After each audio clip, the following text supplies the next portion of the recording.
Hi, welcome to the Upper Room. I'm your host, King Cleve, along with my co-host, Zeke the 5 Foot Freak, and the legend that is Larry. And we have a special guest in the studio with us. This go around, Miss Dominique or Miss Brown. Which one you want me to call you?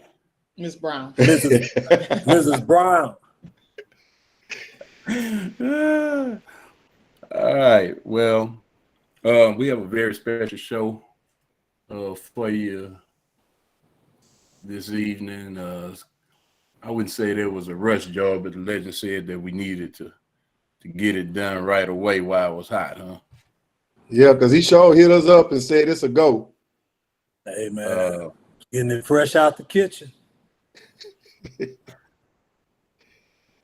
Well, without any further ado, man, let's go ahead and let's hop into our blitz. Right, King. So today, man, I'm having an issue with the NBA old school versus the new school. Kind of tired of the old school bitching about them not getting their respect, their props, how things were back in the day versus today. And the thing is, I'm part of the old school. Hell, we all part of the old school, so we can speak on this. Kareem had made a comment that he's still the leading scorer and he ain't never shot a three. Of course, that's a shot at Steph Curry. Let the man have his championship. I think it's more LeBron, but go ahead. Well, Steph Curry, I thought it was a shot at Steph because Steph is a three-point shooter, but it could be at LeBron. Did you see the whole article? No, I didn't. Yeah, you got some more with it was about LeBron, but go ahead. It was about LeBron. So what's his beef with LeBron? Well, because now they're saying that LeBron is the greatest, and so. But the beef went beyond that, though.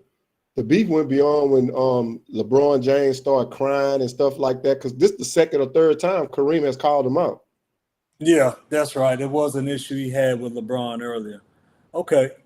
Well, also, too, Will Chamberlain made a comment about MJ saying that, how the league was back in the 60s and 70s.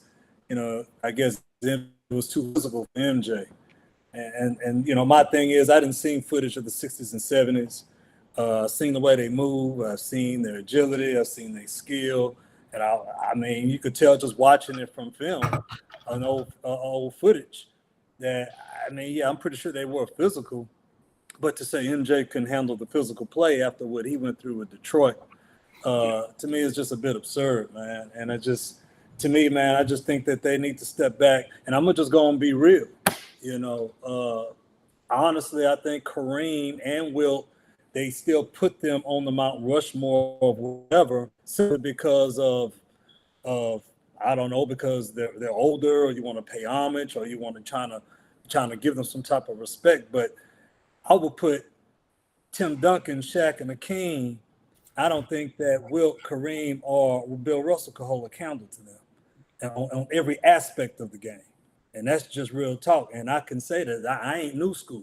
That's just because I've seen footage and I feel like I'm a student of the game to be able to make this assessment. It just bothers me, man, that this type of stuff,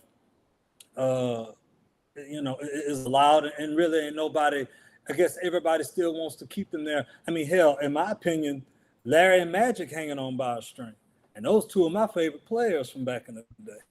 And they hanging on by a string. Come on, legend. Let me get on this. And the reason why I can't say that is because this. And I think when people start talking about the greatest, a lot of this people are basing off of longevity.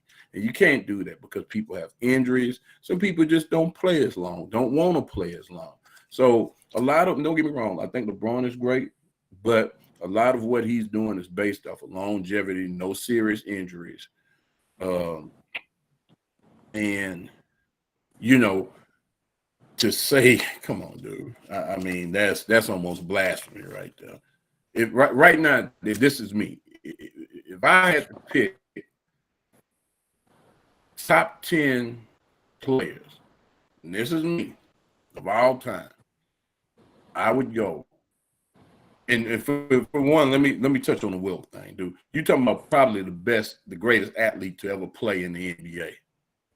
I mean, was he skilled as them then? He didn't need to be.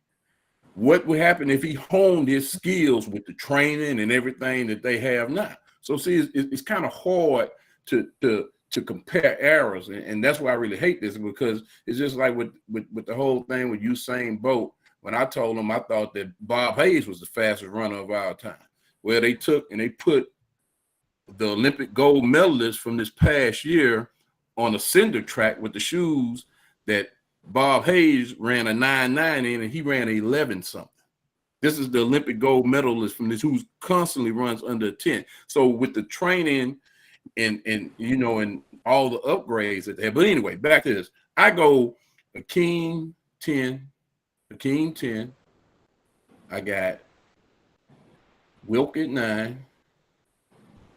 I have, you can kind of flip it, Larry or Kobe, 7 or 8, right? I have, what the hell name? I might have to move it up. But I had, let me stuff them again. I had Kareem 1, Jordan 2. No, that's what it was. LeBron at 5. That's what it was. No, LeBron at 6. Magic at 5. Shaq at 4. Was it Shaq at 4? Shaq at 3, whatever. Jordan and Kareem. I had Kareem at 1. I think, to me, Kareem, Jordan may have transcendently, but what they had to do with Kareem outlawing the dunk, and he has the most unstoppable shot that's ever been in the NBA. And I wonder why more people don't try to mimic that shot, but that's a whole nother thing. But I don't understand why we put in categories with different players from different eras. They was never going to be able to play against one another. Nobody was worrying about what they was doing unless you go watch old film. A lot of footage they didn't have on these players, when we should be comparing the players of today to today players. The modern day players, Wilt Chamberlain and all them, it don't even matter, man, because people are going to always have their opinion. Well, how about this? I think the 80s and 90s was the best basketball. Late 80s and the 90s, I think because that combined the old school and the new school. And that kind of leads to what I was going to get to. I feel like when you make a top 10 list, those 10 guys need to be able to do what they do in any era. And I just refuse to believe that Wilt Chamberlain and Bill Russell and Dr. Julius Erving can do the same thing they did when they didn't go against the same amount of athletic ability, agility, and skill. I cringe when I had to leave Doc off my top 10. Huh? You don't think that Doc could have played? No. I said, Doc, but if you really look at a lot of them guys probably wouldn't have been able to play. Okay, man, let me ask you this. Do you think Curry could have played back then? He's too small. And listen, and Muggsy Bogues and Spud Webb wasn't too small. Hey man, they didn't attack the basket like that, though. Yeah. And hold on, and listen, and this is the thing. And when I say play, I mean be effective. Because see, back then the game wasn't built like it is now. It wasn't shooting out them threes. You know, have point guards like Jordan to back Curry down every time he come down the court. What I'm saying is him playing in that era, not bringing his style. When he plays in that era, he's gonna play that style of basketball. I mean, so effective, dude. But that's what I'm saying. So can you take that person and can they dominate in any era? Let me tell you this. I think that Wilt could, just because of the athlete that he could. That he can get up and down that court the way he could. Who was that? Wilt. The dude, Wilt might be the best athlete ever played in the NBA, dude. Go back and look at the stuff that he didn't have nobody to even go. No, I'm not even talking about. I'm talking about him track and field and all the other stuff that he did, dude. He was an athlete. I'm talking about. He was an athlete. That's what I'm saying. Now you just ask big men pretty much to get up and down the court, except for two. what's the dude in Philly and the guy in where's you have big men that's shooting the threes now. They're not even playing in the paint. But that's what I'm saying. Yeah, the rest like of a lot of the big men that's in the league now. Say it again, O. A lot of big men in the league, they're not even playing in the paint. It's run down court, shoot threes, or attack the basket. That's it. But they have more skill though. They have more skill. They can play on the block. They can play on the block if they wanted to. I mean, you got Joel Embiid. He got. That's why I say you got two, really two. Him and Joker or whatever his name is. Well, Adonis, he played down there a little bit. Who? Adonis. Who is that? Giannis? Yeah, Giannis. He's a 4. He's not a center. We talking about centers now. He's a 4. So let's go down to the era of the big man, and then try to bring Wilt and Russell and Kareem up to that point. Now Kareem did get a little bit of the 80s, but you're talking about the golden era of basketball, the 80s and 90s. Man, them boys wasn't facing that amount of heat. Man, you talking about Patrick Davis, let me tell you something, dude. That's every night. I seen Kareem go toe to toe with Akeem and Ralph Sampson, both of them together, and he was on his tail end. I'm talking about 30-something, 38, 39 years old. Are you telling me a young Kareem couldn't have held his own in that era? Yeah, but I'll take Akeem in his prime over Kareem in his prime any day. You didn't see Kareem prime, so you can't say that. The they got it on tape.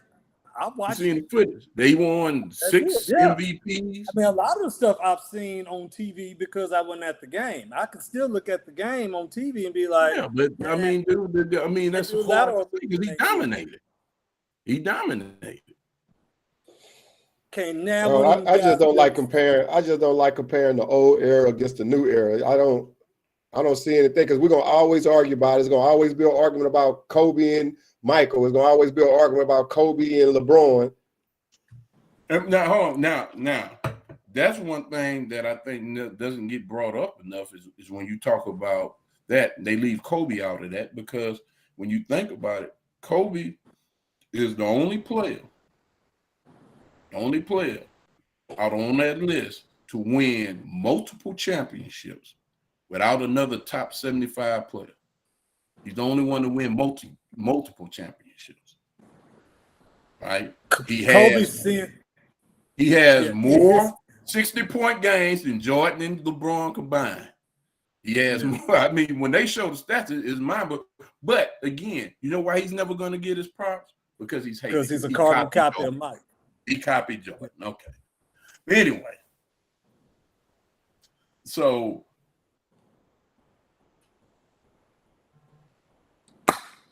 okay, so when you talk about this era is not as physical, and of course, I think one of the most physical eras was the '80s when of course Detroit.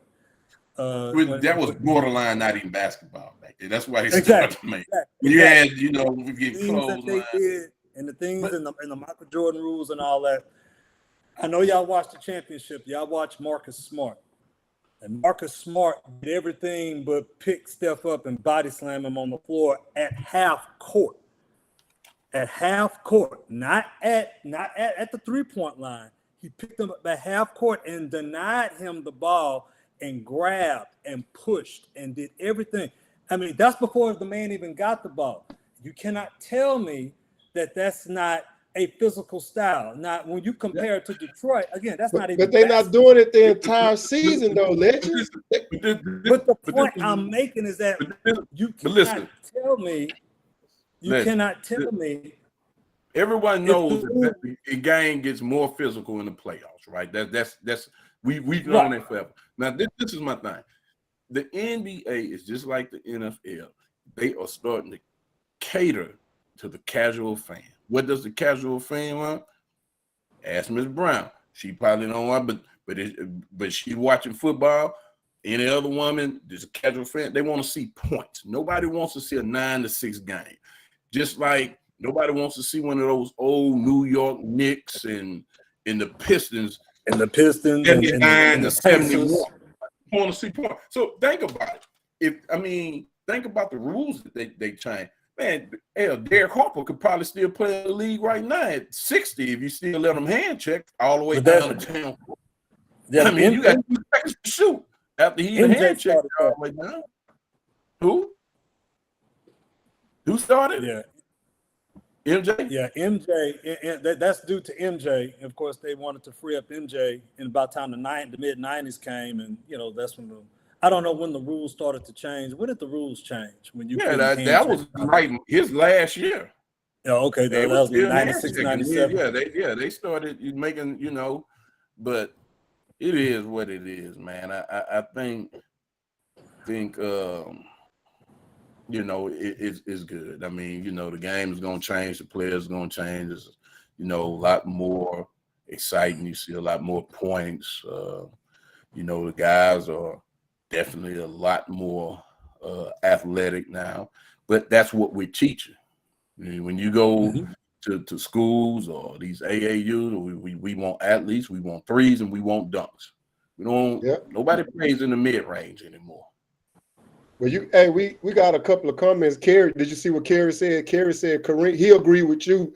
Kareem has had the most, had not played since the 89, and he still has the record in scoring.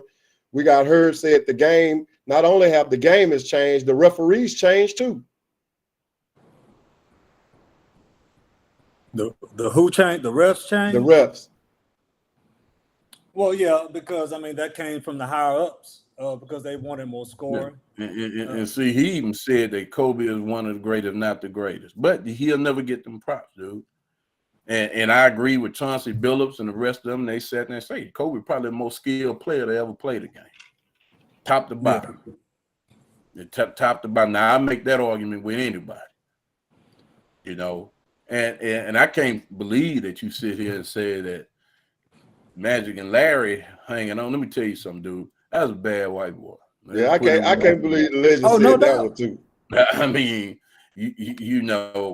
I think he just said that being controversial, man. He didn't mean that. No, I didn't. No, I didn't say they off. I said they barely hanging on. Wow. Okay, you make your top 5 right now. Your best top 5, right now. See, I don't like doing that, man. I'm gonna go right now. I'm gonna go LeBron. I'm gonna throw him at the point. I'm gonna throw MJ and Kobe on the wings.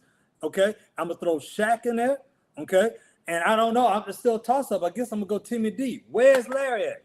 Where's Magic at? And I can go pound for pound, and I can go strategy, X's and O's, and tell you why. Okay, but I don't understand how you leave Magic out there. Magic can play LeBron. He can play the center. He can play the. Magic can't defend LeBron. He can't stay in front of him. He don't have the lateral movement.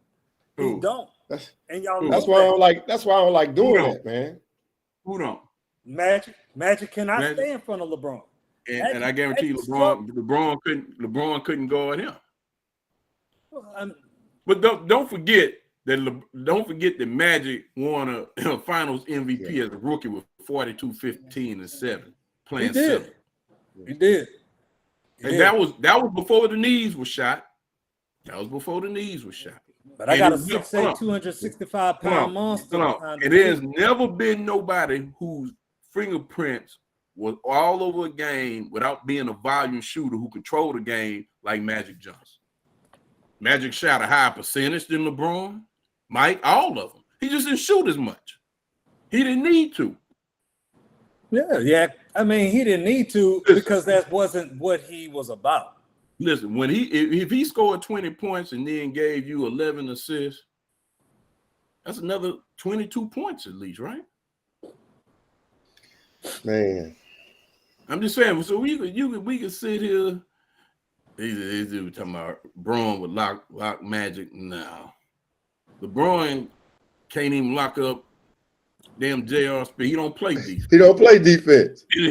What is Magic gonna do on LeBron, honestly, but post him up and then shoot that baby? He can shoot too. But Magic had a crossover. He had a spin. Again, a crossover. Again, in the open floor, Otis. Yeah, he had a push cross. Hold on. Again, we just talked about him. Your sister laughing. She's laughing at you, dude. About to size nobody up, jab up, and get. Why is it all about scoring? Magic Johnson. So listen. So you just basically making the point that it's about scoring.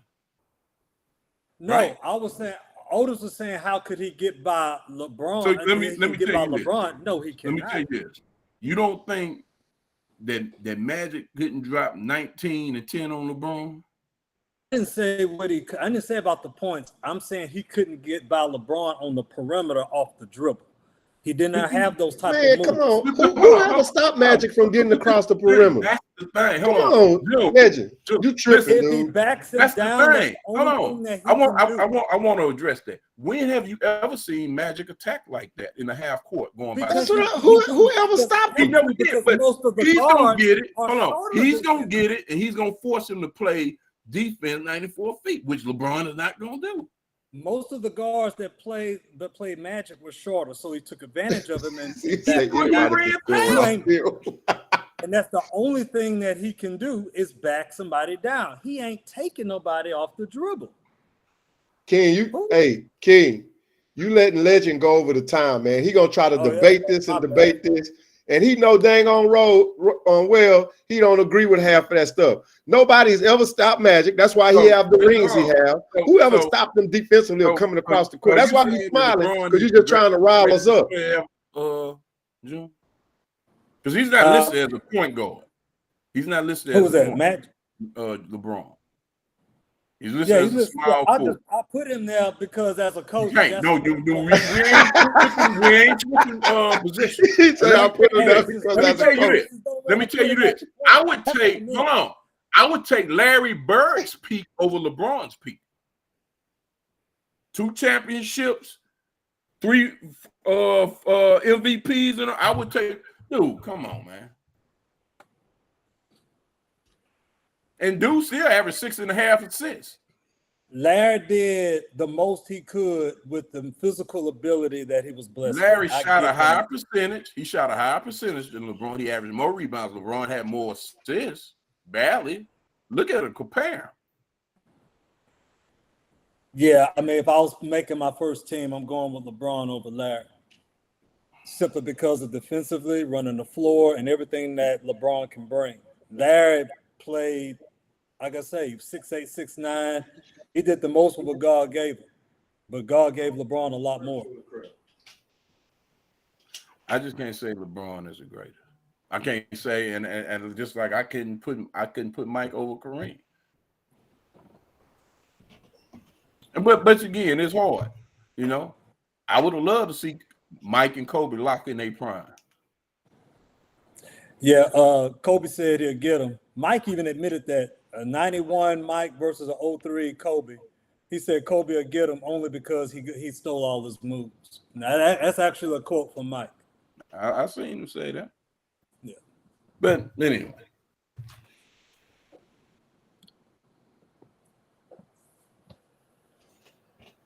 All right. Well, he knew what he was doing. I know. Okay, man. Look, let's go to break so we can get back to the real. Okay. We're gonna hit a break. Okay. Yeah, we're gonna take a break, man. We need to take a break and recharge, man. You just took us all off of what we was doing. Man, Legend knew what he was doing. All right, man. So how long, King? We're gonna go 5-minute break and then we'll be back. Okay. All right. It's a long time.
Welcome back to the Upper Room. I'm your host, King Cleve, along with my co-host, the legend that is Larry, Zeke, the 5-foot freak, and we have Ms. Brown, Zeke's better half, in the studio with us.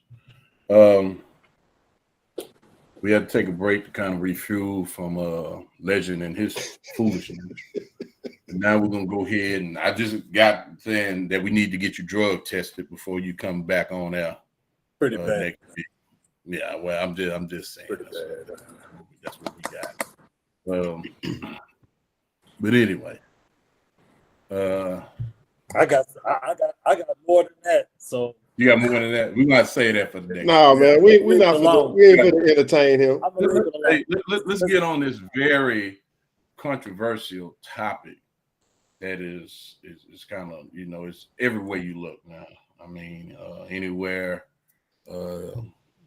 social media that you see a woman post. I mean, it's every other post, right? The overturning of the Roe versus Wade. What did you call it, Zeke? Government takeover. The government takeover, and it's real. It's real. Okay, well, I'll tell you what, man. Since you called it that, man, why don't you go and jump on it first? Well, a lot of things that the government doing, man, a lot of people ain't seeing, the legend been calling this out for years. And it's mainly towards the women, but I think it's going to trickle down to more to the ABC people. I'm pretty sure Legend going to hit on that, and to some of these different type of marriages as well. They taking away the rights of women to be able to make decisions with their body when it comes to making babies. I don't think it's right. My wife definitely don't think it's right, and they speaking for a lot of women who probably have different type of conditions or things that's going on in their lives that want them to consider abortion. But I know we're gonna get deep into it, man. That's just kind of my thoughts on it, and I don't think it's right. And all hell is breaking loose right now. A lot of people that wasn't going to the polls to vote, I guarantee you'll be seeing them in the next elections that's coming about. But it had to take something like this from a Supreme Court of people who think that they can just basically they can do whatever they want to do or decide on whatever they want to do, and not even worrying about our president and his thoughts on it. Well, they were appointed, and when that should have been something that should have been thought about when at the polls, but that's a whole nother topic. Ms. Brown, you want to, since you're in the same household, you want to weigh in on that? Yeah, I'm gonna weigh in on it. So on March 22nd, 1972, the Equal Rights Amendment is passed by the U.S. Senate and sent to the states for ratification. I'm gonna sum all it up.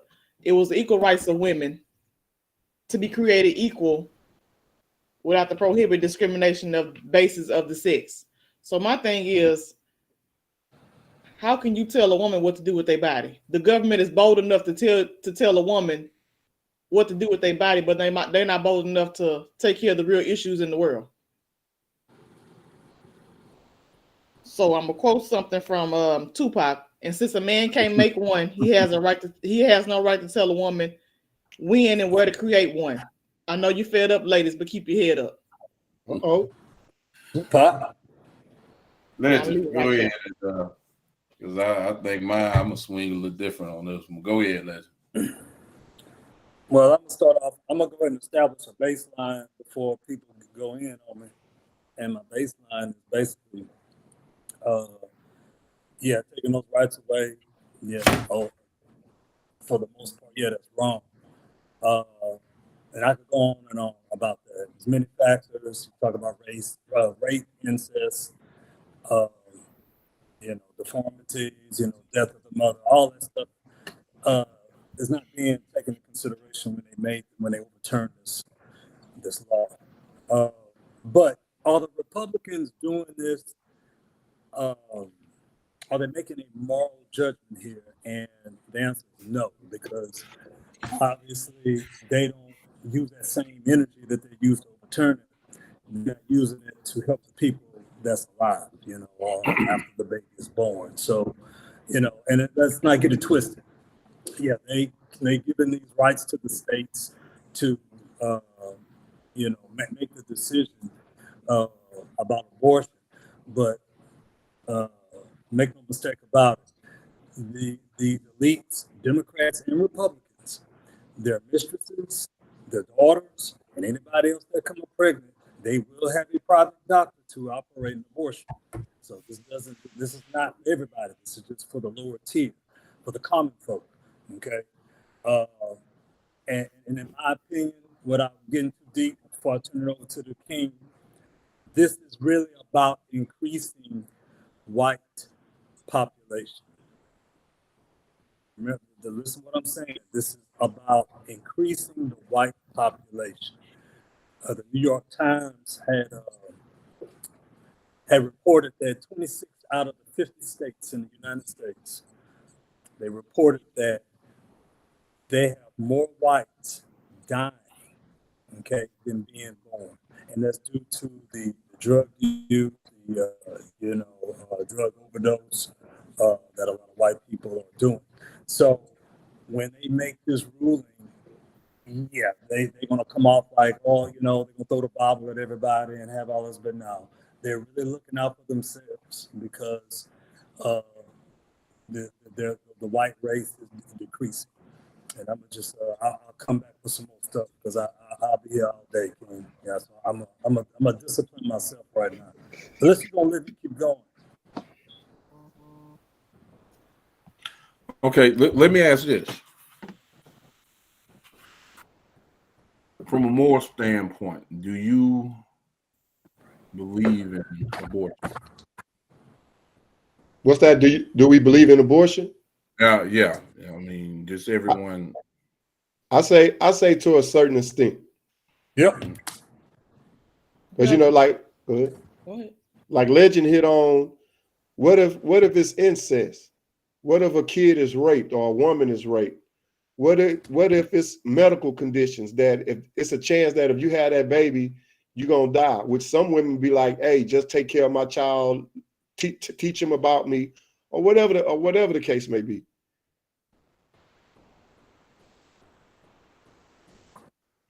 Yeah, I believe in abortion. Can y'all hear me? Yeah. Yeah, you're doing a little better now. Okay. Yeah. I believe in abortion. It's situational. It's situational. Like I say. Now, for casual sex, no. No, I don't. No, I don't. What you? Y'all messing around, having recreational casual sex, and she come up pregnant. No, you gotta have a baby. You just can't be playing around with stuff like that. Especially to me, it's disrespectful to all the mothers that can't have kids, or the men that can't produce any sperm. I mean, it goes both ways, and so you got people just playing around using abortion as a contraceptive. That's unacceptable. It's unacceptable. But like I was saying about this whole move, the reason why they're doing this, and it really goes back to the depopulation. If I want to take it a step further, when I saw this on the news, the first thing that came to my mind was, okay, something else is going on, because I'm looking at the time. We have gas prices through the roof. You got food shortages. You got food prices going high. We're in a recession leading to a depression. And then you come with this right now. And so I start thinking about who benefits from this. Everything is about power, money, and control. Who's going to benefit from a move like this? Obviously, the Democrats are going to benefit simply because you got a lot of independent and conservative liberal women that's going to now be upset at the Republican Party. Because before this incident, Joe Biden been taking a hit, man. And it's the same type of game. And I always tell people, look, I'm not a Republican or a Democrat. Let's go and get that out the way. Because I believe all of them are kind of, they're using us like a video game. They just, and the higher ups are telling them what to do. But anyway, when the Republicans, okay, and the Democrats, when they make these decisions, okay, they're not thinking about the people, they're only thinking about themselves. And let me go back to COVID. When COVID was established, okay, when COVID came out, you know, I started connecting the dots to COVID to Bill Gates and everything. And, you know, why was COVID put out? And it was hitting the people that had underlying issues, health issues, and that was directed at the minorities. Most minorities, blacks, had more health issues, and it affected us more. More of us died. Okay, I do believe that that was done on purpose. Okay, I do believe that Bill Gates is behind all this because 20 years ago he's been talking about depopulation, and he's been concerned about the white race becoming extinct. Okay, and so I know people got all that's extreme legend and this and that. No, man, you got to connect the dots, follow the money. When you look at the Pfizer company, they this is the company that Bill Gates has a large investment in. Okay? And these people come out with within 6 months they come out with some type of what they call it, the healing, you know. So again,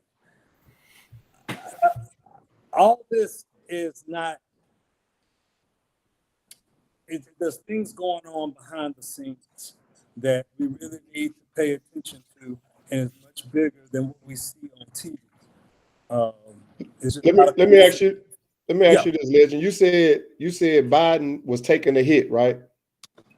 But he's still taking it. He's still taking. And let me explain that. Hold on. That was the point I was making. Biden taking a hit. No, he's taking a hit because of the gas. The Republicans are playing a game. But he doesn't regulate the gas because the execs are Republicans and they running that gas up. So they know that Biden will take the hit, but Biden really got nothing to do with it. It's the same game that I feel like the Democrats are doing now, some kind of way of doing something. It's a political move. That's my personal opinion.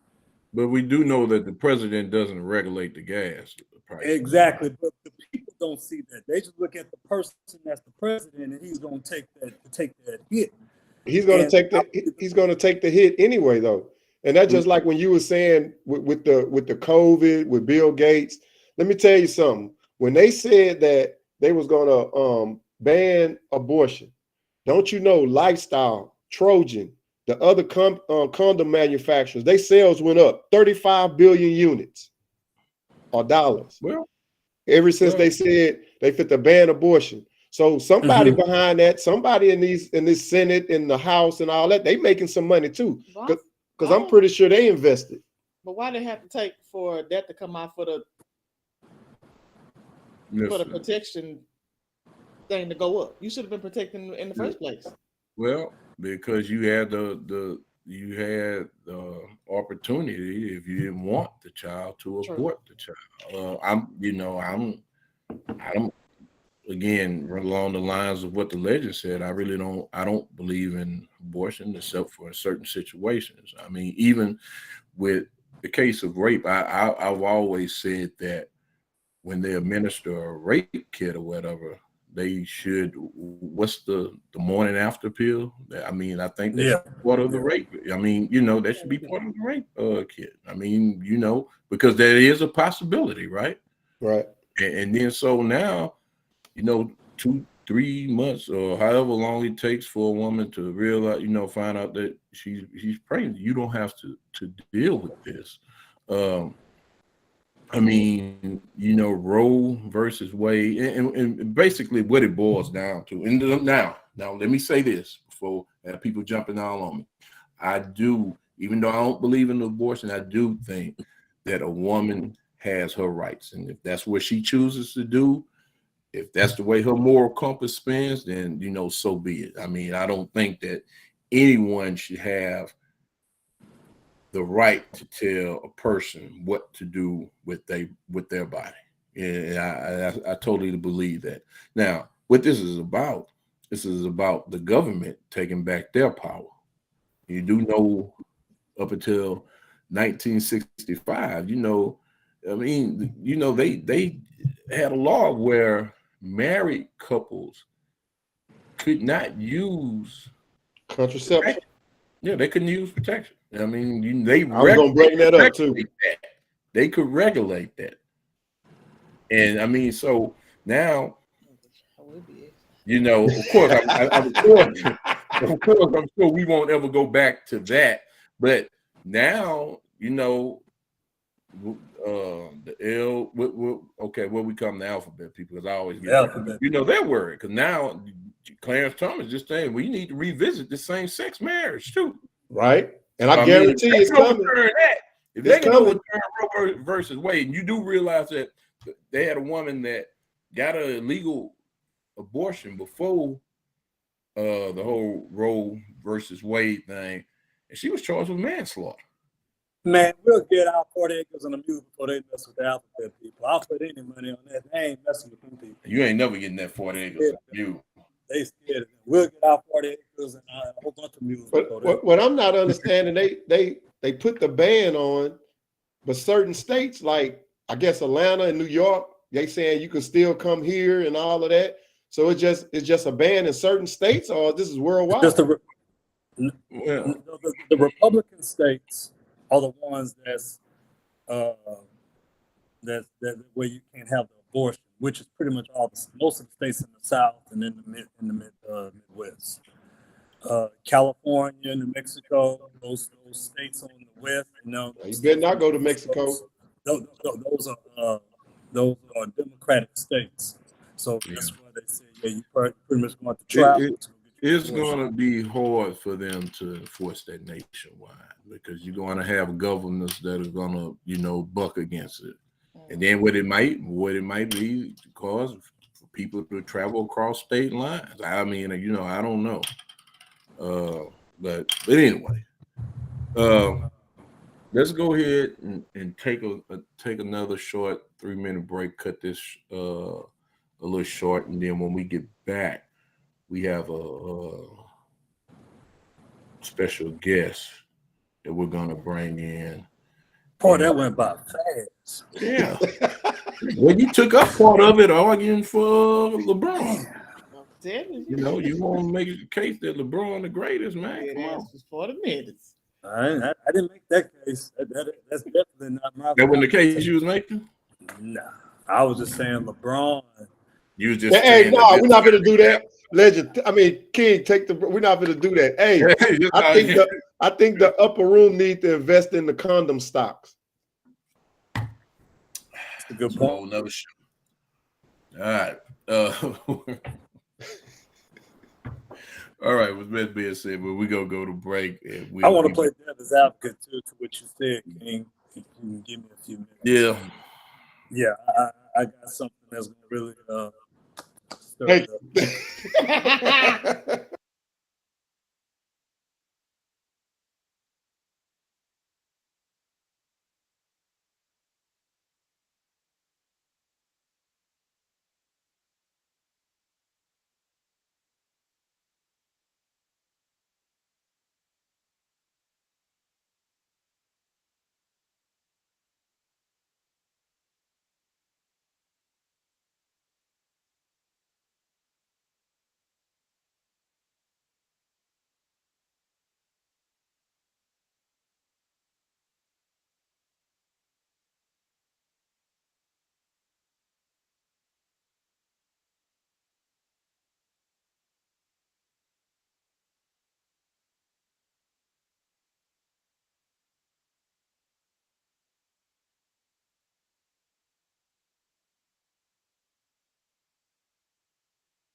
All right, we back live up the room. Hey, am I good?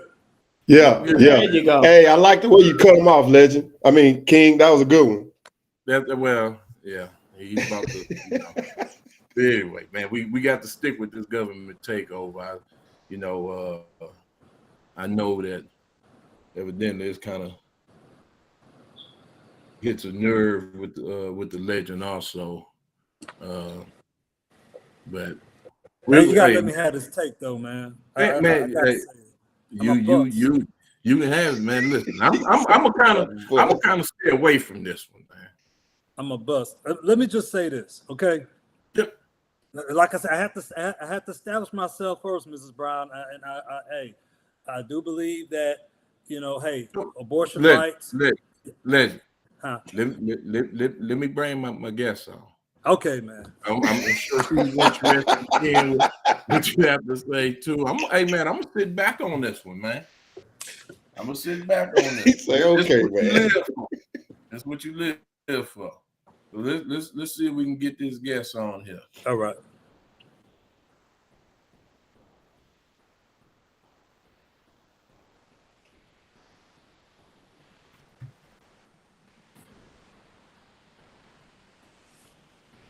Hello. Hola. Okay, here we go. Okay, so Is it moving? hey, charge it to my mind. Is it Miss Porterreal? Is that am I saying it correct? Tell me the same. Huh? Close enough. Close enough. Well, Hey, I'll be jacking it up too, man. Well, and I'm gonna tell you why I called you, because that's what Zeke said it was. So take that up with him. All right. Give us your resume. Tell us all about you. Introduce yourself. Then now I know the name, but then tell us all about you, what you have going on. Oh, can you hear me? Yes. Yeah. Oh, okay. My name is Angela Porterreal. I own Diva Speaks, the brand, the business, the ministry, and the talk show. I started out in podcasting back in 2019 and found my calling, found my gift, and kind of like had a vision for it. And through the grace of God, I've been able to accomplish my vision, which is get on television and actually invent a relationship game that will assist couples in crisis. So that's kind of like where I am. I've done multiple appearances over different podcasts. I've done a virtual book tour with the Fierce Vulnerability book tour from an author, Black author, woman author out of Washington, D.C. And I'm here with you guys now. So what a pleasure. We are definitely happy to have you. And, I know you know what we're speaking on tonight, the Roe versus Wade, as Zeke calls it, the government takeover. Can you give us your thoughts? Oh, guys, I was hesitant to appear, but because I'm building a relationship with you guys, you step out of my comfort zone and contribute. So don't fight me. No, we won't. We want your honest opinion, your view. Okay. And we have our resident pit bull right there, so he's ready. I see. Okay, so with all of that aside, I'm just gonna let it flow. First and foremost, I am a bit confused myself as a woman, and as a person of faith. I am torn because from a biblical standpoint, I somewhat agree. As a woman, I don't agree with anybody telling me what I have the right to do for myself when it took two people to make a child and you're only going to police one of us. I feel that if I take the faith route, that if, according to my belief, if my God doesn't make me honor him, love him, serve him, or obey any biblical principles that I subscribe to, who the hell is man to make me do something that God isn't going to make me do. Because from a faith standpoint, I have free will. So I have a God that's telling me I have free will, but I got the man telling me I don't. And I have a problem with that. And then right before when I sat down, it's so crazy. I was on my iPad, just, kind of going through what I was going to say and trying to condense it. And they were very strategic with this. I don't know if you know that Norma McCorvey, who is AKA Jane Roe, the woman who the case is about, she has spoken out. I have her on video saying, my name is Norma McCorvey. Most of you don't know me by my real name, but I am Jane Roe of Roe versus Wade. She says in this short clip that had she known that it was going to turn out this way, she would have never taken the case to court, because it was one of the worst decisions the Supreme Court could have ever made back then. That she has 3 children, and that if she could take it back, she would.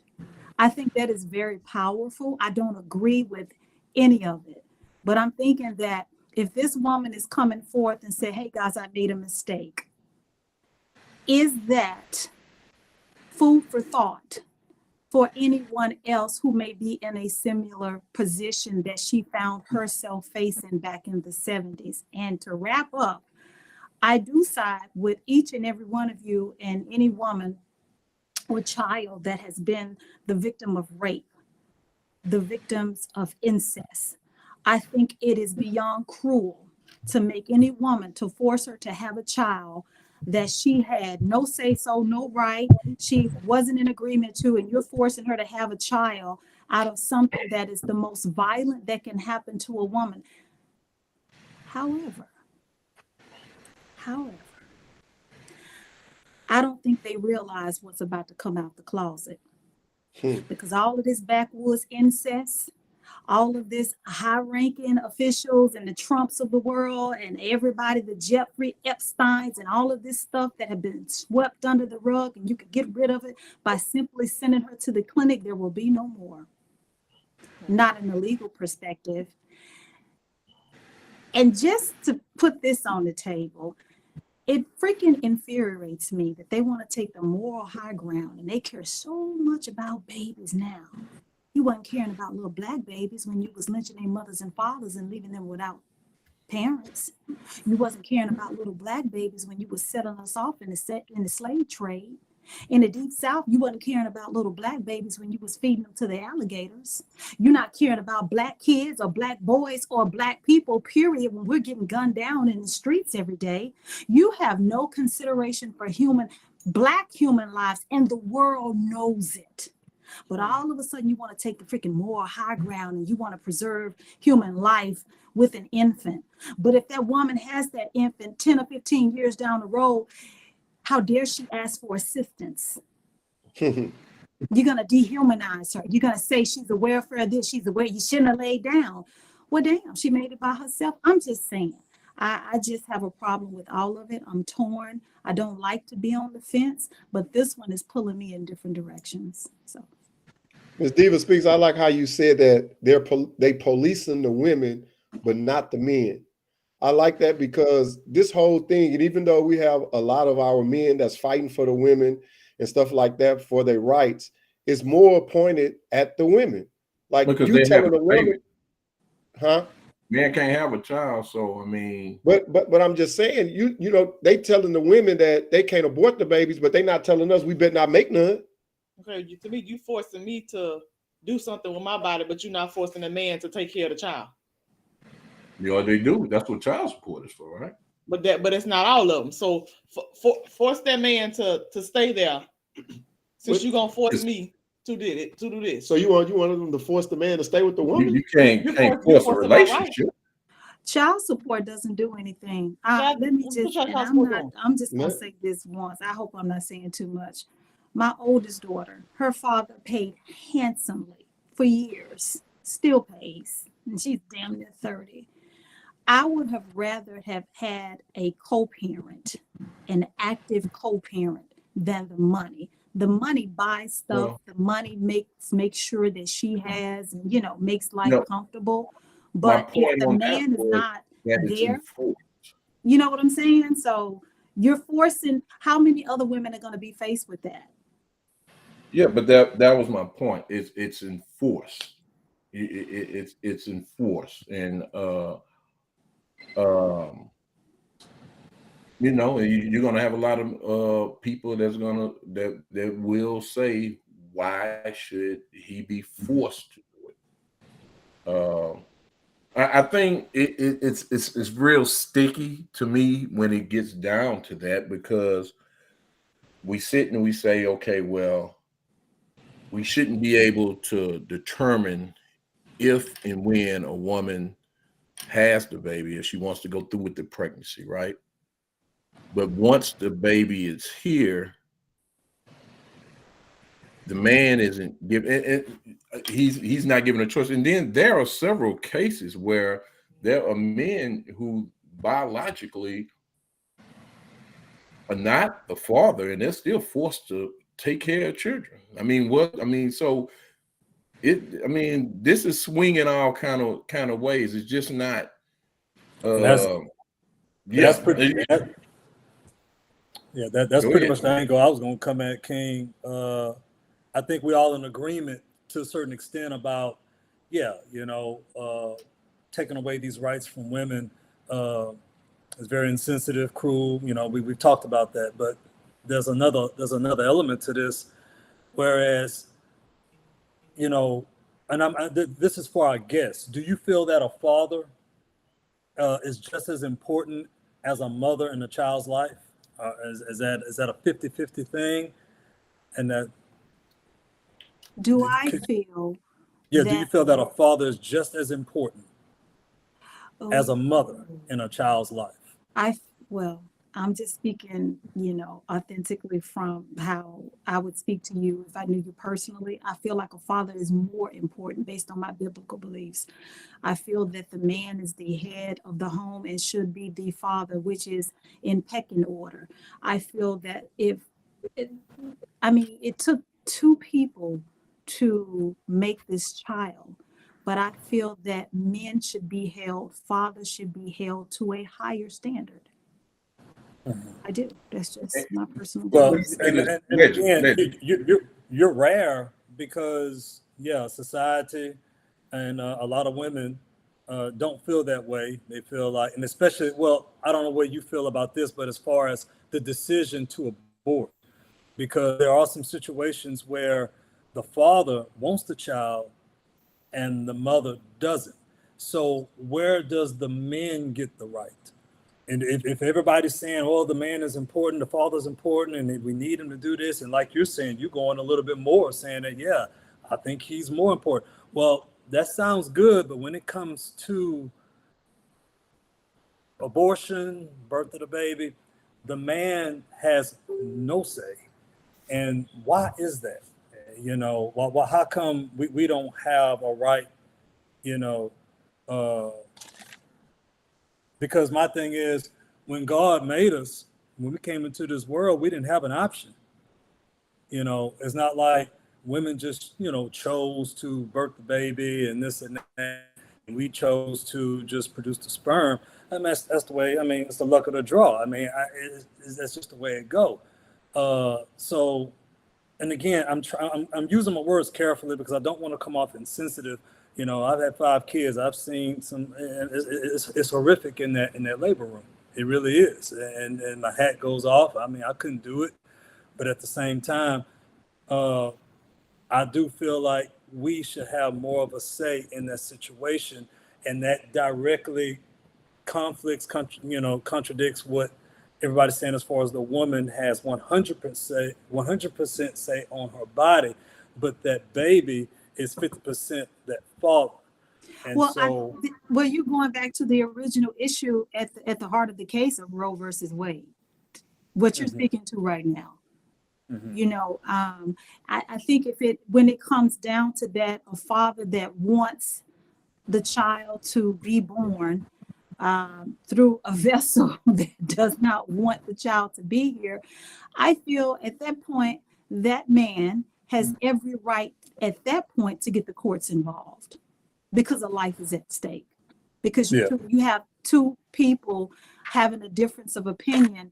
And if a woman doesn't want to carry the child, what other choice does he have other than to stop her from killing his child? I get it. Like I said, it's unfortunate that it tears a lot of us in many different directions, because there's infinite amount of scenarios that we could go with, that you could side with the man, you can side with the woman, you can side with the government. And I don't think none of us should be put in this position. I would like to say that I'm very afraid.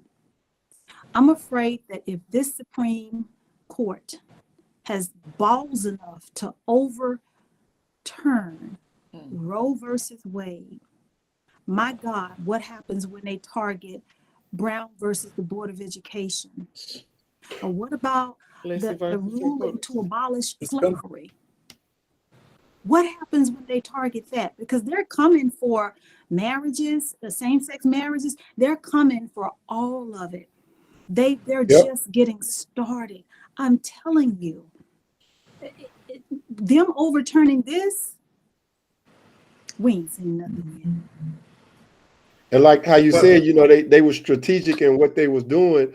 I think the only reason why we found out, it took that secretary or whoever that woman was to leak an email. And if that email wasn't leaked that they was about to overturn Roe versus Wade, this probably would have came in the heat of the night. The next day, we see it on the news and we looking at like, what in the world is going on? Well, I totally agree. They wouldn't have been able to do anything about it. I totally agree. Those were, you know, that's who was appointed by your president at the time. That's why we should go out and vote. Can't hear you, King. We can't hear you. That's why we should go out and vote, because those were the officials appointed by your president at the time. Who was our president at the time? Oh, Donald Trump, right? And he appoint those 3 Supreme Court justices. Oh yeah. And them was the 3 that voted on it too. There was 4 of them that voted for it. I wanted to go back to something our guest said, and then so from a moral standpoint, I heard you said that God gives you free will, which He does, but you also have that moral compass, right? Because as I'm as a believer, let me say that I go by I don't like to put right, you know, as a believer. Okay. You have a moral compass. Right. So even though you have a free will to walk down the street and see a brand new Bentley with the keys in it, that you can jump in and drive off, you still have that moral compass that says that this isn't right. Right. Right. Mm-hmm. So Exodus 20:13. When do we consider abortion as a killing? Because, and this is why I say this. So for people like us who believe, right, you take what has been pushed off on us is what I like to say, call it the way of the world, right? They get us to focus on being good, right? We want to be so good that we just push God, Yahweh, whoever you want, whoever it is that you pray to, completely out of the way. So now we're living our own moral compass, and we completely forget about Him. We completely forget about what His word has said.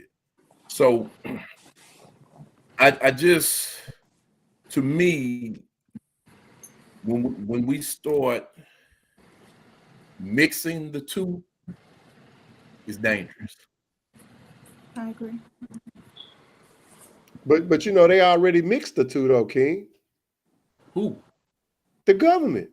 They playing devil's advocate. Okay, so the government, but again, your moral compass, right? You know what's right from wrong. Listen, you were raised in the church. Grandma had you in the church or whatever. So even if you quote unquote strayed away and went your own way, did your own thing, whatever it is you did, you still know what's biblically correct, what's biblically wrong, right? Ooh, You've been given a guide, a moral guide. I don't have a Bible right here to hold up, but you've been given a moral guide. I want to say something. Please Go ahead. say something. Go ahead. You know what I just thought of? I mean, they're trying to be so slick with it too, and it may be effective because if they're using that approach, the moral high ground, and they are using what they want to assume, I mean, what they consider their moral compass, then for anyone to defiantly go against them, or anyone that speaks out against it, then they get to point the finger and say, you're not one of us. You're not really a Christian. Think about it. It's about shaming. It's about embarrassing. It's about silencing. It's about making you shut up, either because, like you just said, anybody that's a believer, you're supposed to be on the side of this is wrong. Yeah, correct. It's about so power. If they make a ruling based on their interpretation of the Bible and based on their conscience, then for anybody to basically, issue a rebuttal or strike out against it, then they get to say, again, the Republican Party, the Conservative Party is the one that, is the most Christian based, or we're the party of the believers, when that's far from the truth. I mean, I get it. I get what they're doing. I get what they're doing. Legend, you look like you rocking side to side. You ready? We're gonna ring the bell. Jump in. No, it's just that I'm gonna just say this, and then I'm gonna go back and kind of piggyback what y'all talking about. But between a man and a woman, I just feel like if a woman has the right to kill it, then a man should have a right to disown it, and that's a quote from Dave Chappelle. Whoa. But to kind of piggyback on the moral compass, the Republican Party being the high moral political party over the Democrats, blah blah. All that to me is a bunch of crap. I just think that all this has been set in motion to cause even more confusion and more division. And again, the word, the scripture is all interpreted by man. It's interpreted by us, and you can go, you can slice it up a million ways. At the end of the day, what is really going on here? And what the elites are doing is what we're doing right now. And I think all four of us are pretty much on the same page, but there's a lot of people that's not. And so you turn on TV, you got protesting. Okay, that's exactly what they want. It's chaos, it's fear, because now even us four, we've discussed what can possibly come down the pipe now. The education and other rights that can be taken away, guns, regardless of wherever you at on that. Again, I do believe, because everybody knows I am a conspiracy theorist, and I do believe that all this is going to lead down to martial law, is all coming down to one world government, all this stuff, everything. And back to what I said earlier about the whites and the population and the depopulation of the minorities. To me, this is the biggest reason. This is the main reason, outside of what the elite's doing, on what the whites are wanting done. Because again, 26 out of 50 states, there are more whites dying than are being born. That is a major problem, and that's getting worse by the day. So the alarm has sounded in the white community, like, what are we got to do something. And so some people, somebody would come at me and be like, well, religion, how does that helps the other communities too? That helps the other races. Well, not necessarily, because we're already struggling as a community and having an abortion. So now what's going to happen when we can't have the abortion? We're already impoverished. We're in a bad situation. We lead the nation in divorce and single baby mamas and all this stuff. And now there's going to be more kids that can't be taken care of. It's going to lead to even a more serious situation. And the elites, the powers that be, they know that. They've been studying us for decades. They know that. So it's not a situation where, well, the whites get to have kids, They're going to have more kids, so the blacks will. Yeah, but to me, that it's going to be counterproductive for us until we get our situation together. See, I was gonna say that, Legend. I think even though they wanna populate more, the African Americans gonna populate as well, because now if somebody get pregnant and they don't have the income to be able to abort the baby, they're not gonna have the money to be able to go to Atlanta, California, or New York to abort the baby. They know that. They know that. They know that. And what's that's going to lead to? It's going to lead to crime. I mean, when you're in a very desperate situation, and that's just been our plight for decades now. You know, yeah, we get blamed for a lot of stuff, but look at the situation that we're in, and this is going to make it worse. And again, abortion should not be used to help your finance. Should not be used for convenience. So, and again, I'm back to what I just said. I am torn. I'm on the fence. It's pulling me one way or another. So when I'm torn like that, I got to go deeper and be like, what's the bigger issue? What is going on? We need to pull the curtain back and see who's pulling the strings, who gains, what party, what organization tends to gain in this? Where's the control coming from? Where's the power coming from? Do we need to follow the money? You know, that's how I look at it, because, man, right now we're in the same situations over and over and over and over again. And they keep throwing situations out there just like it's a video game. But I think the situation, man, I think it's for us all. I don't think it's just with the blacks, in my opinion. I think it's with the whites too. It's affecting them too, because now you have these so-called privilege, having these supreme people telling them what they can and what they cannot do, and they're not used to that.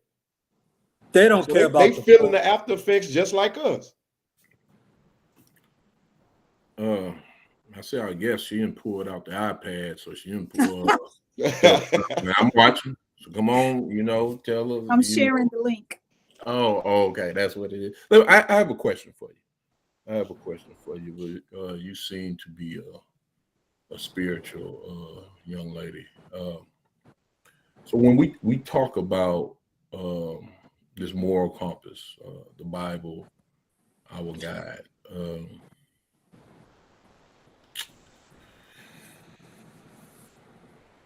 Are you all in on the Bible? Are you all in? I mean, is it a end all for you? And the reason I ask, I'm reading one of the comments about man wrote the Bible. Yes, I see it. You can see it. Okay. So this is my thought. And I'm almost a Bible scholar, but no, There you are. Yeah, he read the Bible 3 times. Bible scholar. Okay, come on. 29 times. Back and forth. Let's get it right. 29 times. My issue is there are versions.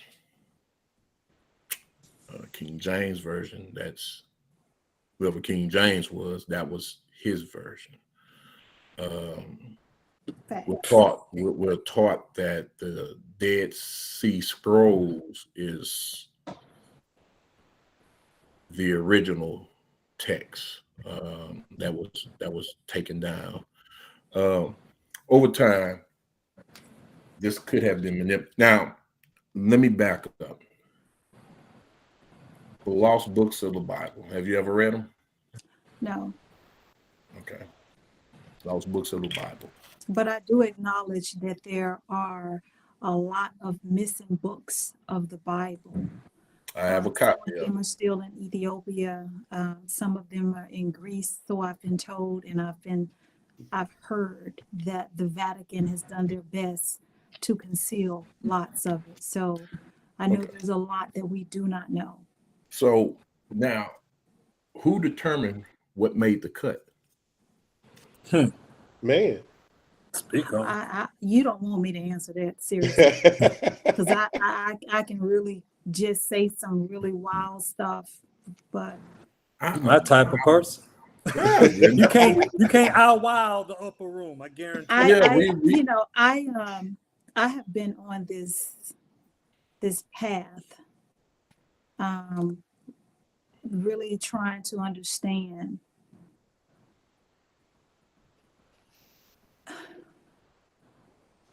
this book we call our Bible, God, and the state of colored people of color. And it didn't make sense to me until a few years ago. And I started opening up my ears and listening to authentic people, what I deem credible people from the continent of Africa. I feel, me personally, that the Bible was written for us, by us. And when I say us, I mean exactly what you're thinking. I feel that once the white man got his hands on our book, he manipulated it, he tore it apart, he hid parts of it.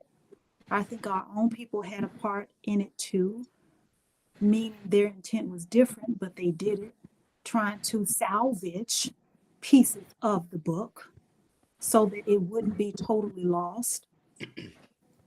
But because it has been manipulated and torn apart, and there are a lot of parts missing, probably it holds the answers to a lot of our questions, we've lost our way. But it was written for us, by us. We are the original people. So are you saying that you don't have a picture of white Jesus in your house, man? Hell to the no. Absolutely not. You messy. I'm messy as hell. Call me what you want. I will stand on this 10 toes down. The Bible, you know what? It's okay. I find it so insulting that these white televangelists try to beat us over the head with a Bible that's not you're not even in it, sir. It wasn't even written about you. Ms. Diva Speaks, I'm telling you, the legend is loving this. It just wasn't. I mean, you took a book that was about us, our people, and the struggles that was within the tribes, our different tribes, and you manipulated it for your own greed and gain. We had our own problems. Clearly, if you read the Bible, we had our own problems. But then they came and they tore it apart and they made it about them. And then you get to beat us over the head with a book that was written about us by our own people. This is why we're lost. That's how they control us, though. And it's been You're like the that. reader, but you're telling the author about the book that they wrote, or that's about them. They're the main characters. There's nothing about that in the Bible about you, sir. Don't they make it? But don't they make everything about them? You made me speak on something I didn't want to. Yeah, you're in the right place for that because it is what it is. I mean, they make everything about it. Everything. It doesn't matter what it is. It doesn't matter. I mean, from the Black Panther not having no white people in the movie to, I mean, just everything. It's always going to be. I mean, so we can go on and on and on. And what was the girl that they didn't want to play the mermaid that time? Chloe. They say because the mermaid wasn't black. Mermaids are mythical creatures. They aren't black or white. We're gonna make it, you know. I heard something interesting on social media the other day, and it kind of proved my point that when you take us out of the equation, things start to fall apart. Someone said that when Black women stopped being the nannies and the mammies raising the little white babies, that's when we saw the extreme rise of white supremacy. And I had to think about that coming from the deep, deep South. That makes a whole lot of sense. Because they were teaching them morals, how to be respectful. Well, there was a bond there. There was a connection.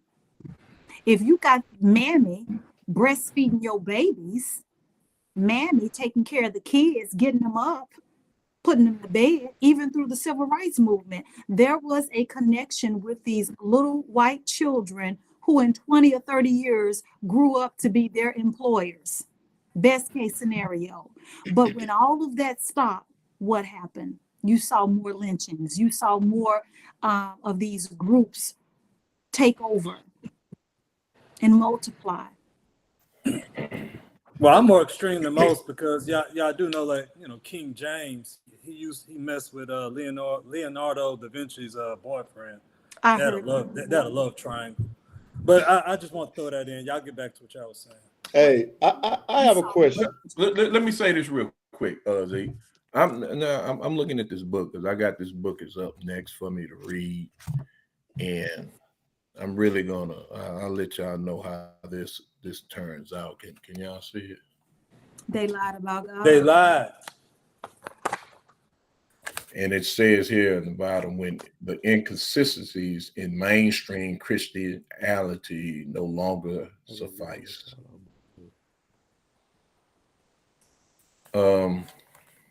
I think now that we are opening our eyes and realizing that they can't just spoon feed us anything we're gonna take and digest it. It's like I said, I spent all my life in church, studied it, the Bible,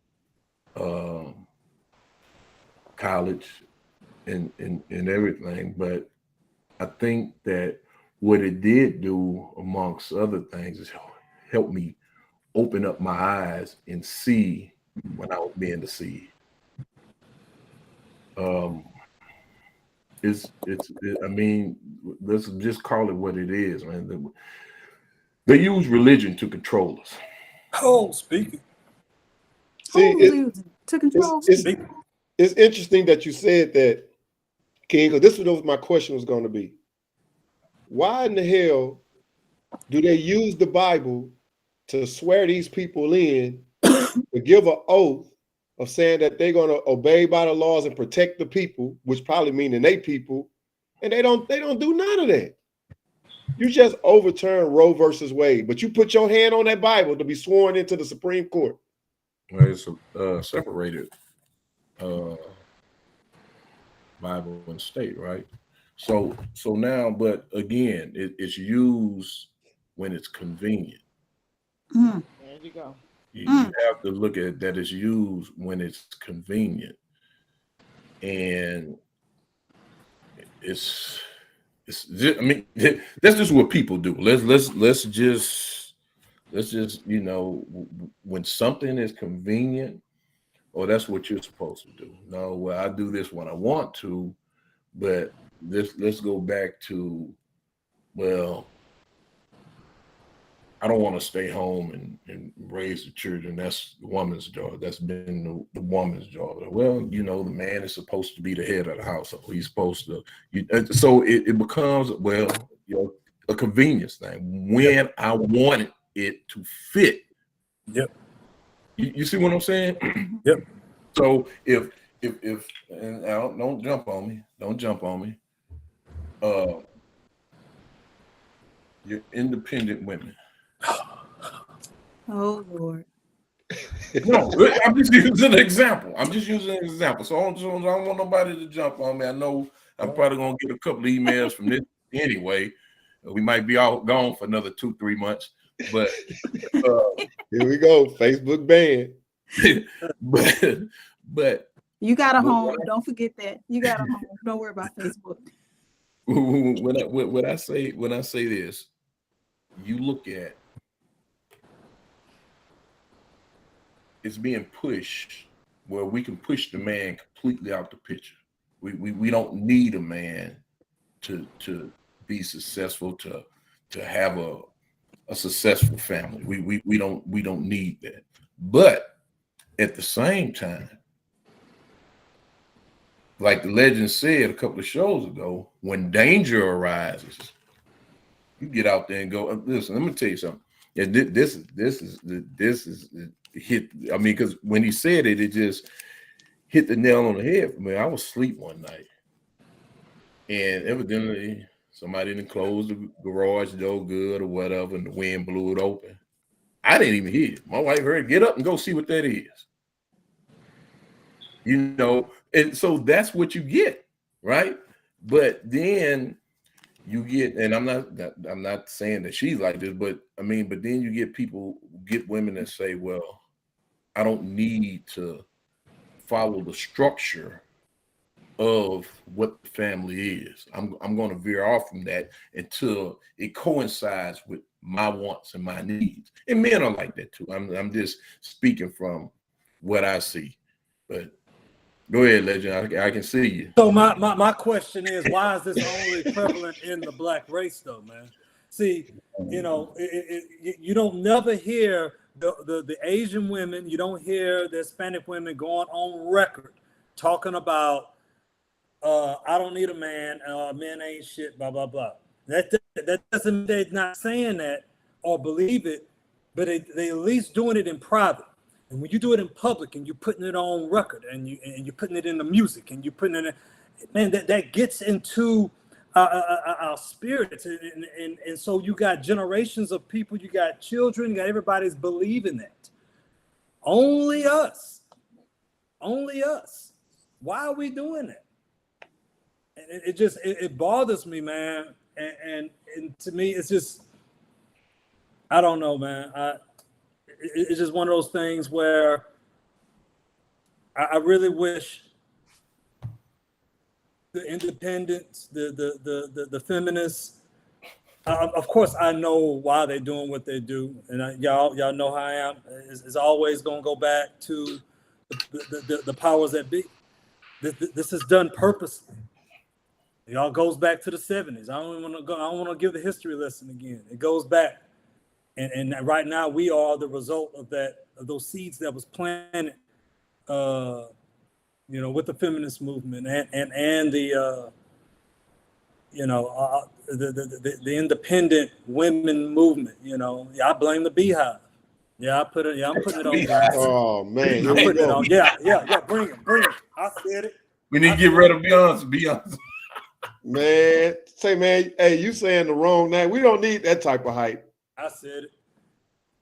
You know what? The thing about her. Okay, hold on. The thing about her is that she sings the songs, but she doesn't do that in her own marriage. That man and cheated on her 3 times. She's still there. She don't even need Jay.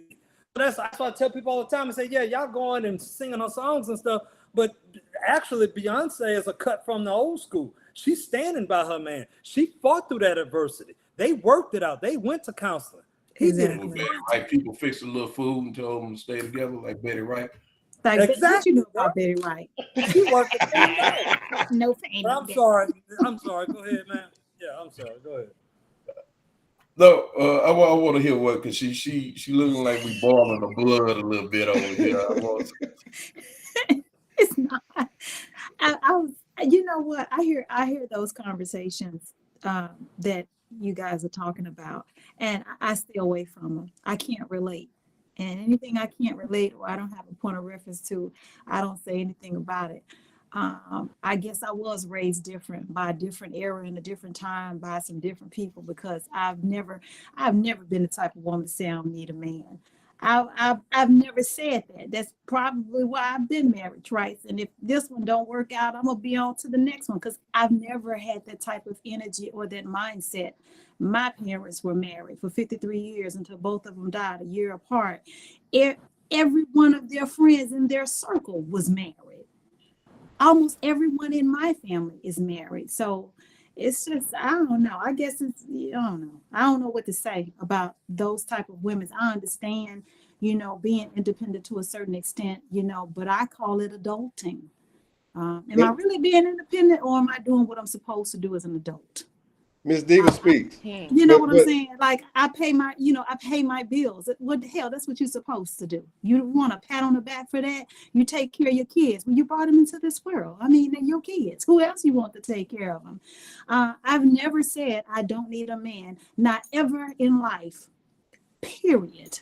And I will go on record tonight and say I will always need a man. Yes, I can do it for myself. Absolutely. And I can do it quite well. Do I want to? No. Should I have to? Ms. Angel, I have a question though. What? You said that when you hear women speak of that, the independence, which is not a bad thing, women. I'm not saying I'm not legend. Don't back down. Stand up to them. It's not a bad thing, but you say you stay away from those conversations.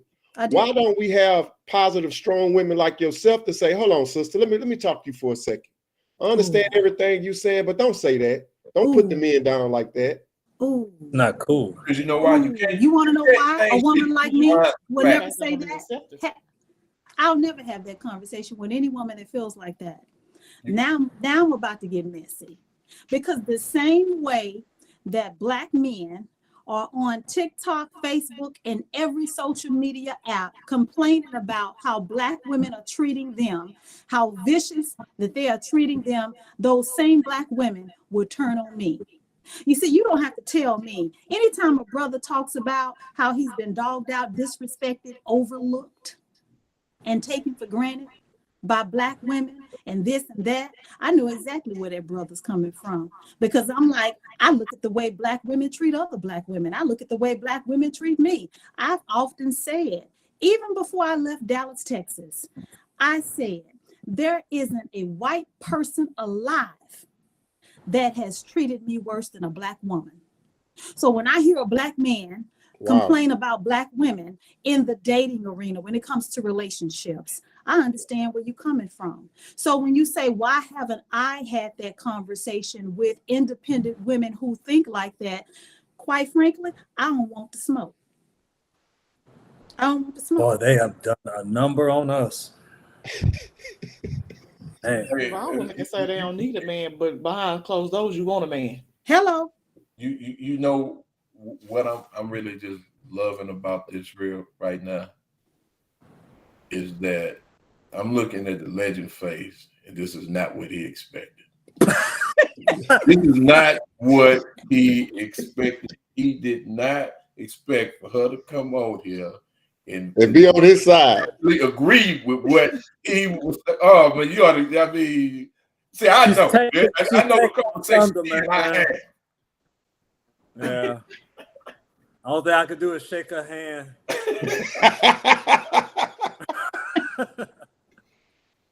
Are you okay? Yeah.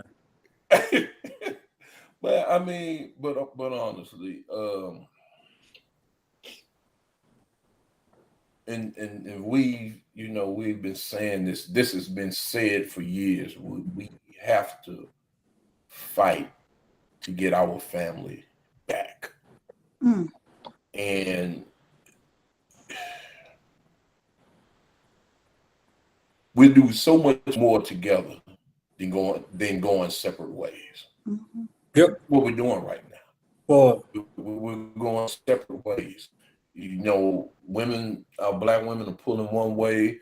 We're standing there looking at them, and then we're turning and going. And listen, don't get me wrong. Do not get me wrong. I am never will be one to look down on somebody for who they love, who they fall in love with. Now, just not me. And I have my reasons. Because at the end of the day, I need someone who can identify with my struggle. I need someone who can identify that I got pulled over and got put face down on the ground at gunpoint.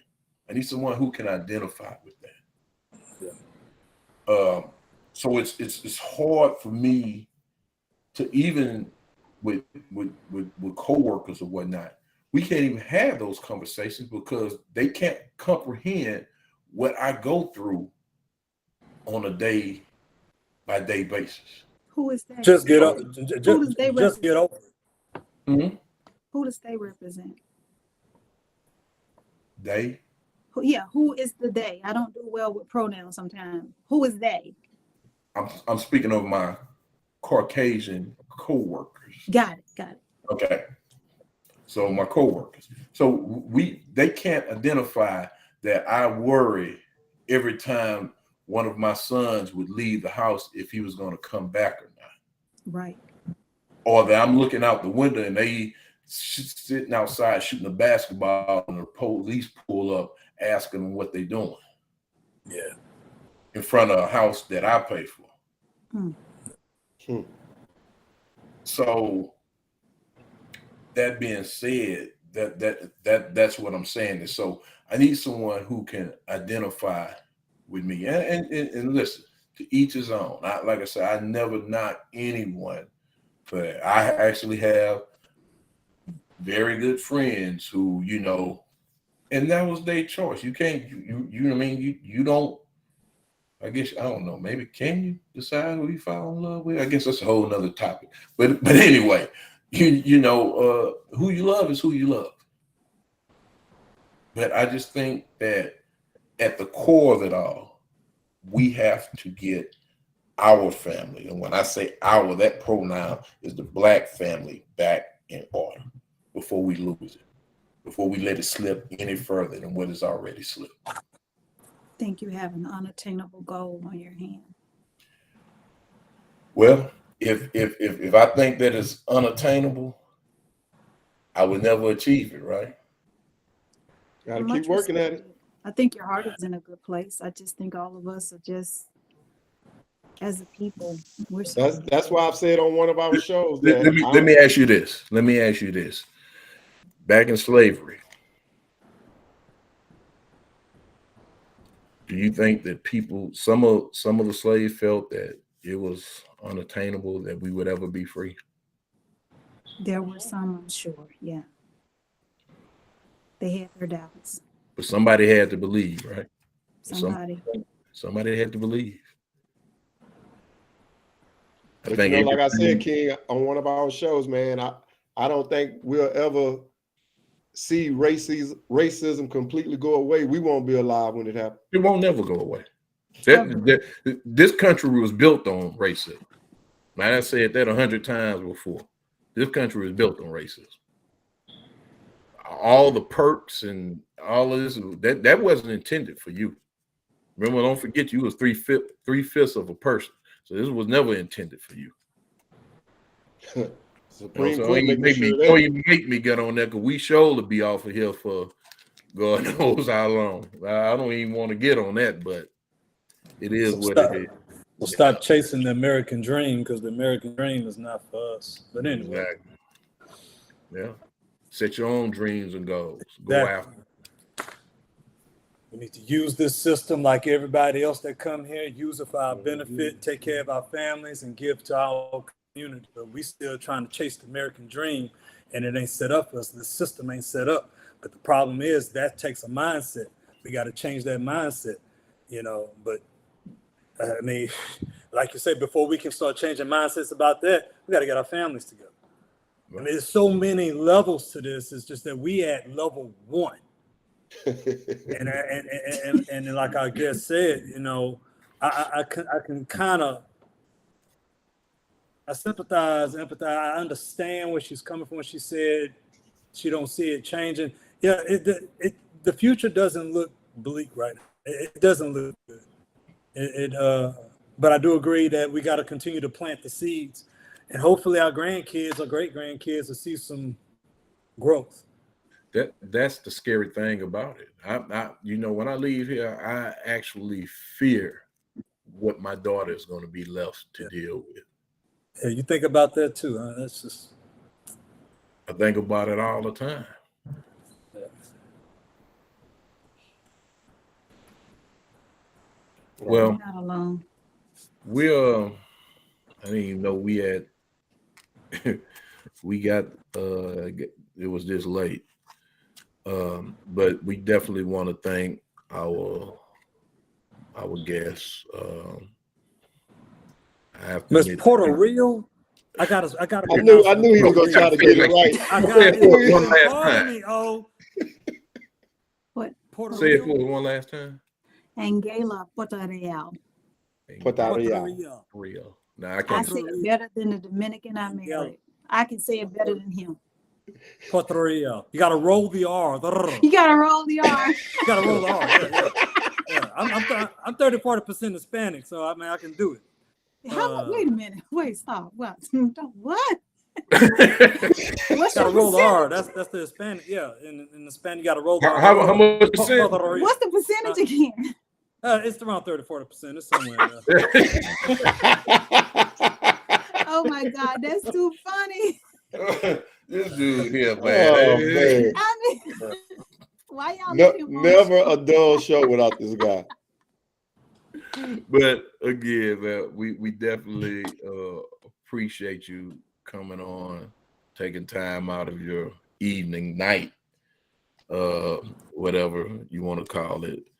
And I'm sure we'll reach back out to you.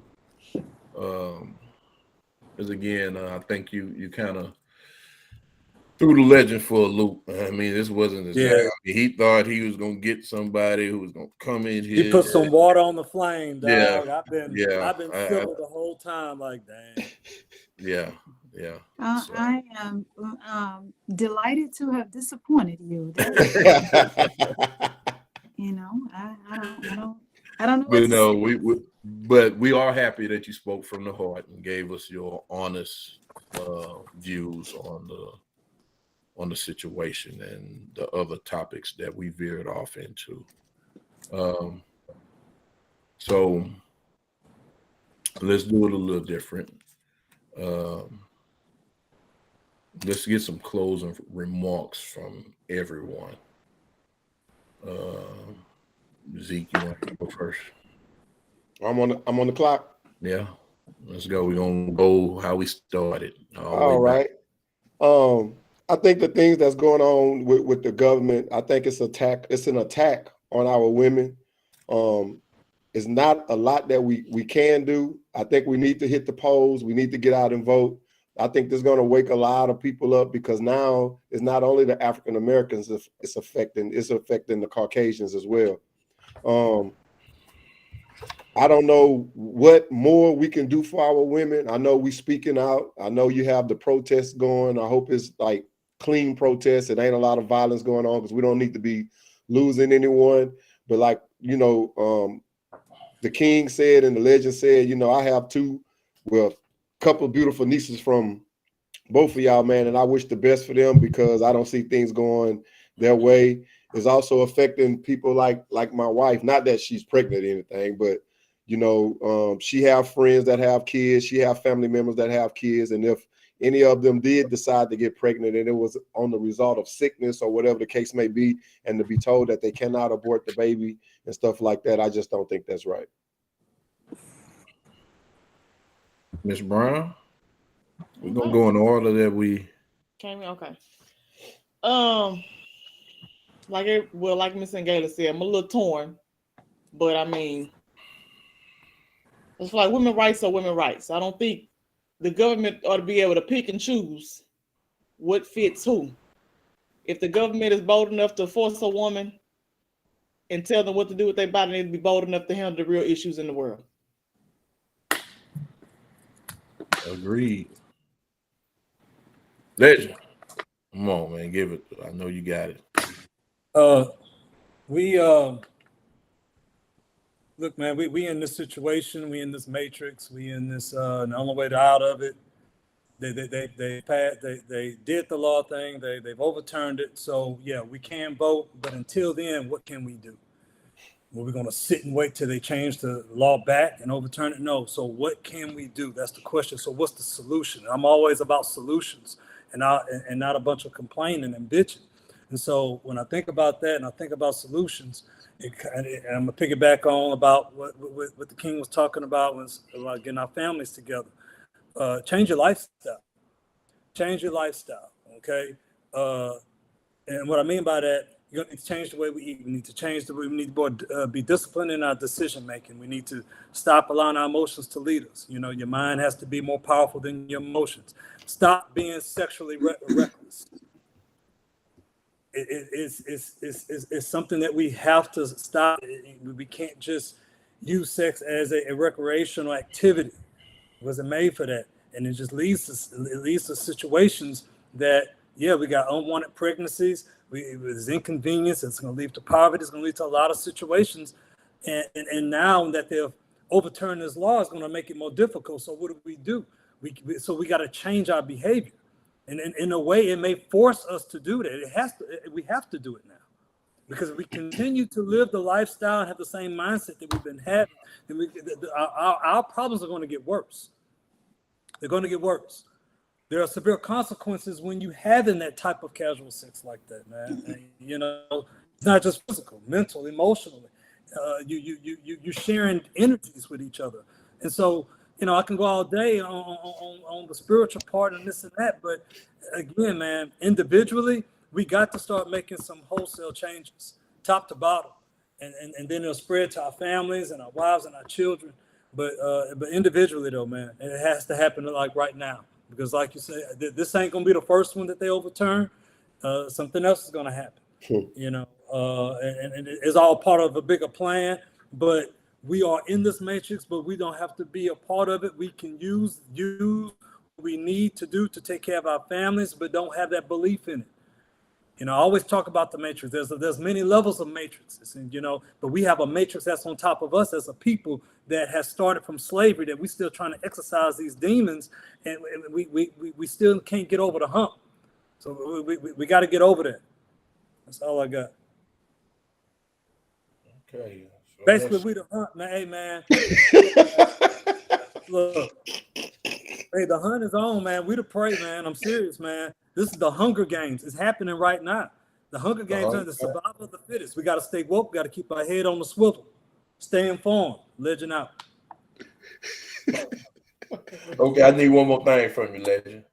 What you got? Can you ask our guest to go ahead and give us but I need you to say a name. You have to pronounce the name right. Mrs. Angeles Porteriel. Ooh. Boom, boy. 30-40%. He did that. 40%. That 40% showed up. Hey, y'all know I'm working on my Spanish, man. I'm gonna bring it out. No. Let Miss Angela speak. Hey, so I'm going to give the Spanish version that whatever I say, and I'm gonna say the Spanish version. It's gonna really bring in more, you know, viewers.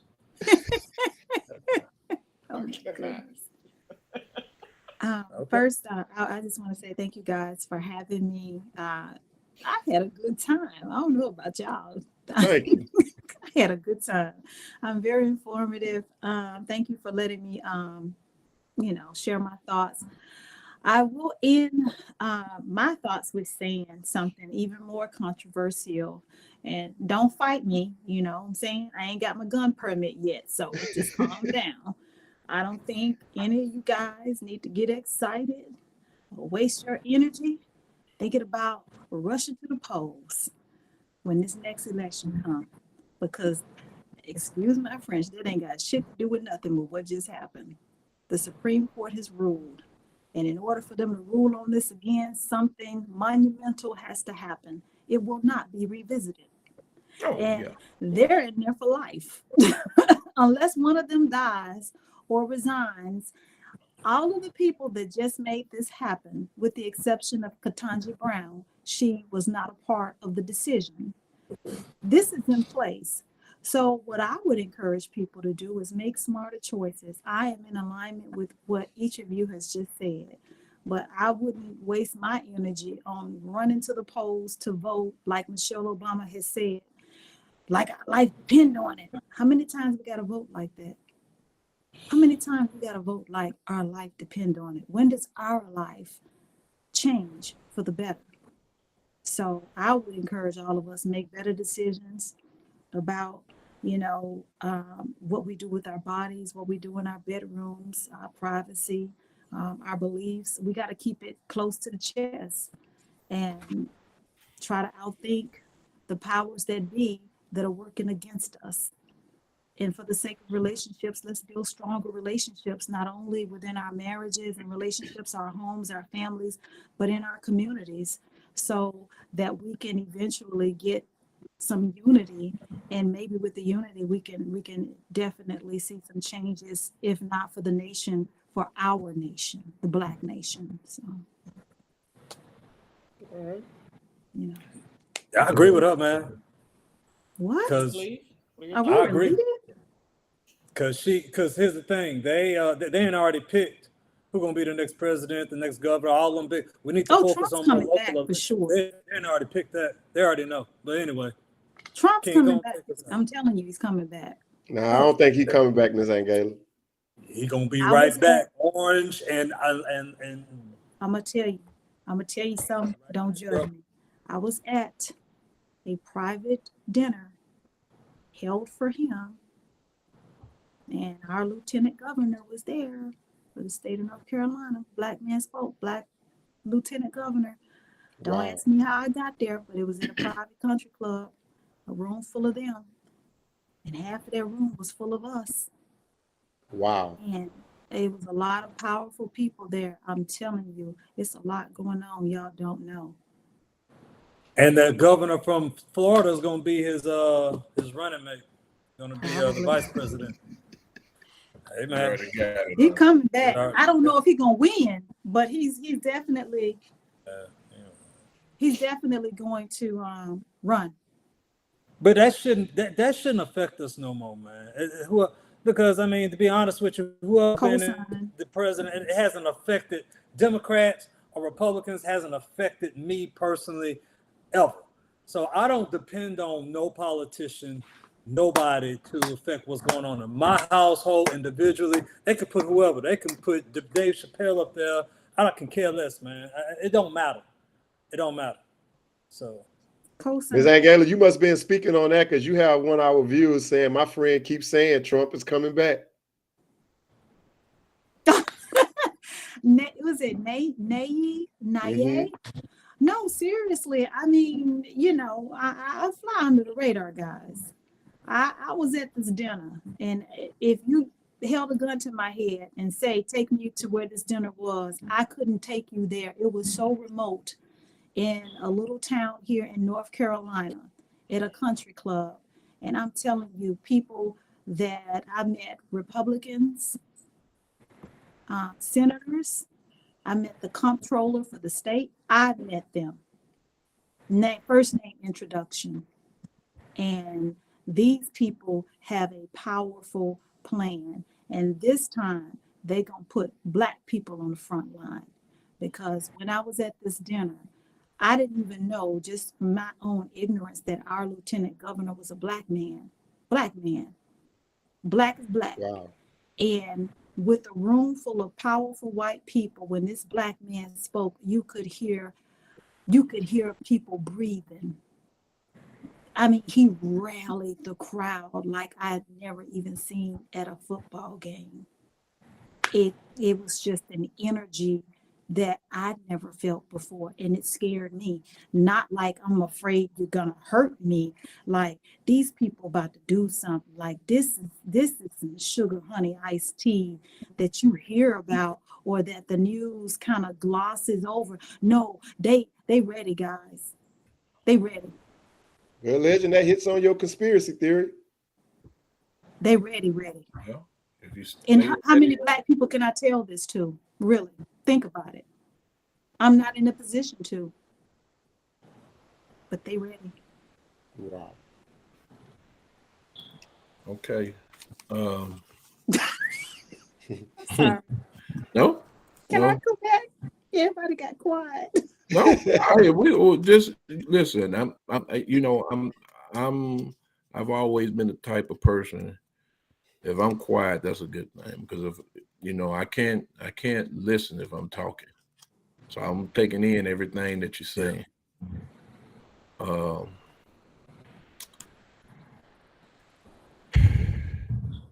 sorry. We have work to do. I mean, and that's just what it is. Whether